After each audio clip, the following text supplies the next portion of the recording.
We took an Uber from Bucerias to Sayulita. It was 294 pesos, approximately 17 US dollars for a half an hour ride.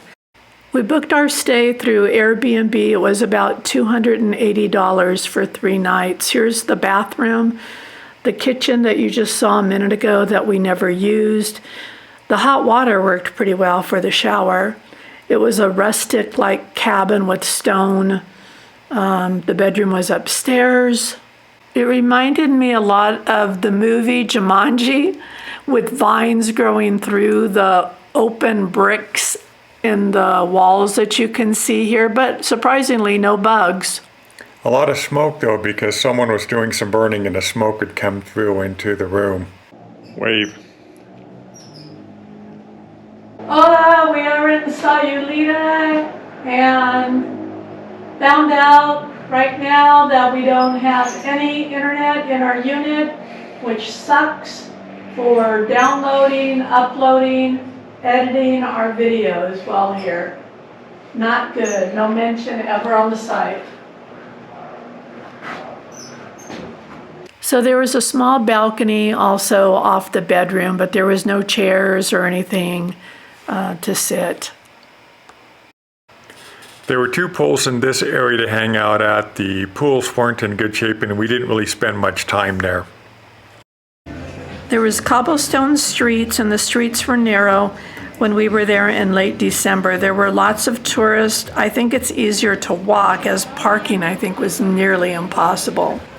Yeah, driving there I think could be a real nightmare because there's a lot of golf carts, a lot of motorcycles, and traffic just not moving very fast. As you can see, the streets were lined with restaurants, especially the closer you got to the beach. It was very colorful. I loved it. I mean, the vibe there was really cool. You know, you could sit outside, you could sit inside. There were street performers, although we don't have that on camera. Here we are walking towards the center square where you will see a lot of shops and artisans selling stuff. There were some bars in that area too, and some restaurants. And now into the center square. Like Paulette said, the outer part of the square was lined with restaurants and bars.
Saludos. Hola, saludos. From the Mexico for the war.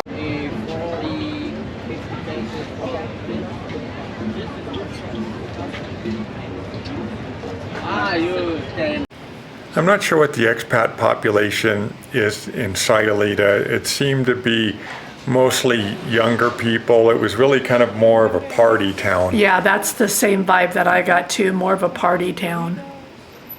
As you can see here, there's more what I would call street dining. In other words, tables on the street, further impacting the traffic issue. I think the further that we walked from the center of town, it seemed like the prices got a little better, not being so close to the center area. Prices in restaurants or prices in other things? No, prices in restaurants. If you can't find your golf cart, look in Sayulita. It's probably here. There were golf carts everywhere. Here we are getting ready to walk down a alleyway, and there were a lot of them in Sayulita, and they all had shops and restaurants and things of that nature. in there. Here we are coming up on a restaurant, as a matter of fact. And Paulette is walking down and she's getting ready to check out a t-shirt that says "No Bad Days." For me, I felt that Sayulita was easygoing, peaceful, and had a strong sense of community. And I think that it heavily relies on tourism. Sayulita had that small town, very welcoming feel to it. It was different than like Huatulco, which was a nice town in its own right, or some of the other beach towns that we've been to. Sayulita is a town of about 5,000 permanent residents, but it really swells during the tourist season, which is the time that we were actually there. I thought it was really easy to walk around in, probably difficult to drive in, as you can see with all the traffic and how slow they go, but really it was an easy place to get around. We discovered that there's only one road in and one road out of Sayulita. Sayulita, I think, has a lot to offer to everybody. You can go hiking, biking, surfing, fishing, sailing, or whale watching. I think maybe if we had been there longer than 3 days, we might have done something else, some other activities, but for the 3 days that we were there, we just soaked it all in. So if you do make it to Sayulita, make sure that you go down some of these back streets, some of these alleys and stuff. You really run across some pretty cool stuff. The colorful house painting, just a little bit more the local atmosphere. We really enjoyed walking around on some of the back streets. What you see hanging there was coconut shells with streamers hanging from them. Paulette thought they looked a lot like jellyfish. Street vendors were not pushy in selling their products. While walking around the area, we ended up bumping into some subscribers that recognized us, which doesn't happen very often. And here they are. Anybody looking for some artisan alebrije or beautiful decorative containers? No money, no honey. The story of my teenage years.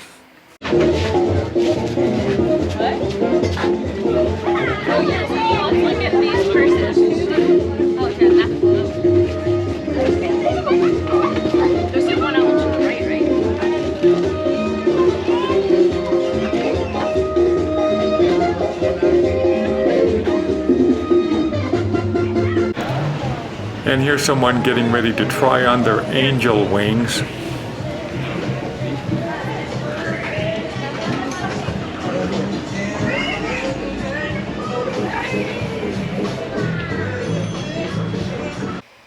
Here's my pizza that was very good.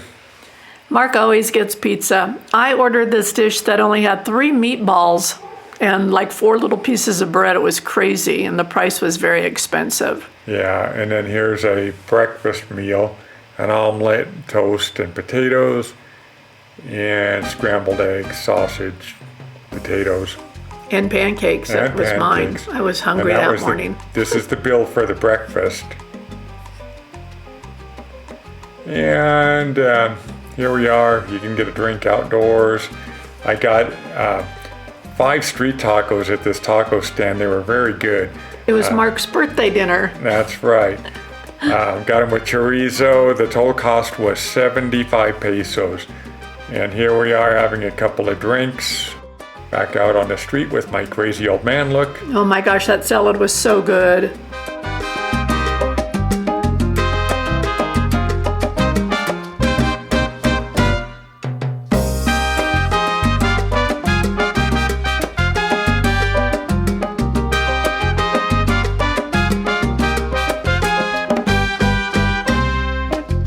Sayulita is a town on Mexico's Pacific coast. It's known for its warm weather and warm ocean water, surfing. Restaurants line up the main street in town. You will find street food, beach food vendors. There's also bars on the main street and offside of some of the side streets. The vendors on the beach will sell regular stuff found by them, such as jewelry, clothing, oysters, wood carvings, packaged nuts, candy, chips, stuff like that. just the regular stuff that you always find there, it seems. Known for its beaches with strong surf, like the central Sayulita Beach. To the west, Los Muertos Beach is more sheltered and sandwiched between protective rocks. Southwest, the Marietta Islands have diverse wildlife such as humpback whales and dolphins. It is truly a surfer's paradise, offering lessons and board rentals of all types. The bay has nice areas that are perfect for beginners. For the advanced surfers, it offers plenty of fun and challenges too while surfing. It's a great place to learn stand-up paddleboarding, although we didn't participate in any water activities. Well, wait, I did, but not by choice. Yeah. So when Mark and I were on the beach, I like collecting shells. So of course I went down there to collect some shells. And you know that in Puerto Vallarta I had stubbed my toe and I was walking around kind of lame for the whole trip. Well, there was a big wave that decided to come in further than it had been. And I actually got caught in it. So I tried to run with my stupid foot, but because the sand, sinks in and I couldn't run as fast as I normally could from the wave, it really soaked me. So Mark was over in the corner more with his video stuff, sitting on some steps. No, I think on that one you did end up getting a little bit wet. It was later when I went to go rinse myself off because I had sand. I went back to the water. To rinse myself off.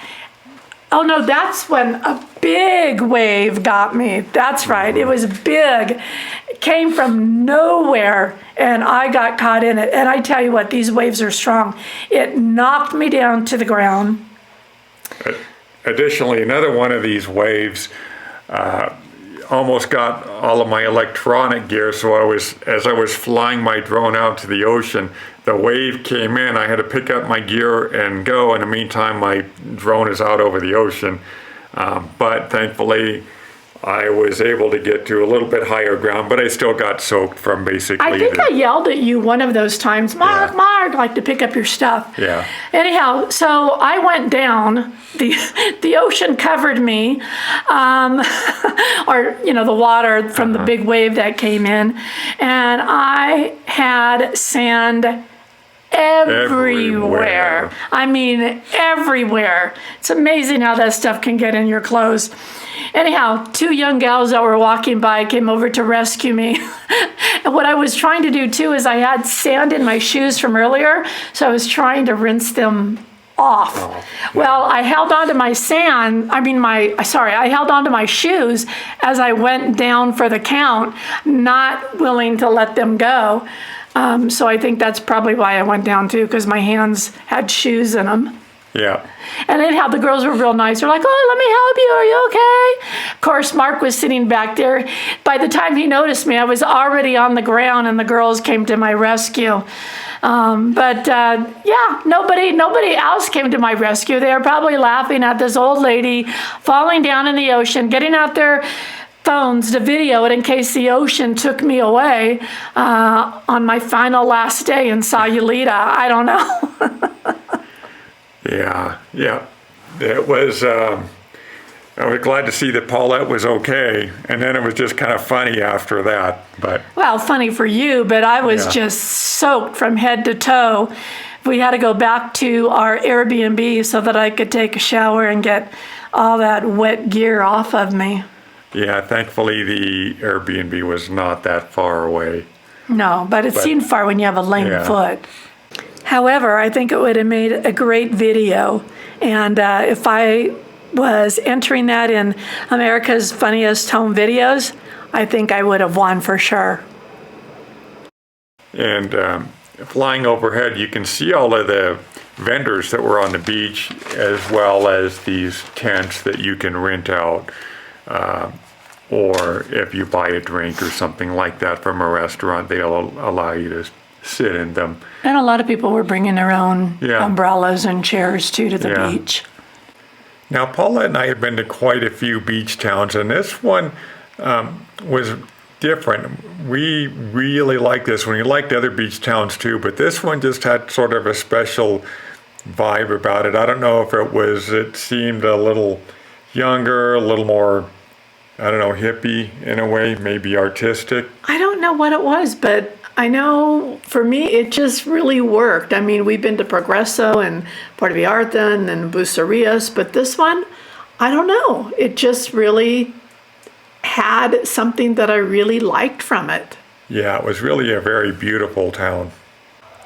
So for final thoughts and would we go back again, let me answer that. I thought it had a charming atmosphere and a welcoming community. Whatever this town is doing, they're doing right. The vibe was surfer, hippie, party, touristy. It was easy to walk through town, no hills so to speak of. A little pricey because of being a tourist destination. I really liked it a lot. For me, I would definitely go back again. Yeah, I would definitely go back to for all of the reasons that Paulette just mentioned. And leaving Sayulita, we took a taxi van that Mark flagged down in town that we took to our next destination.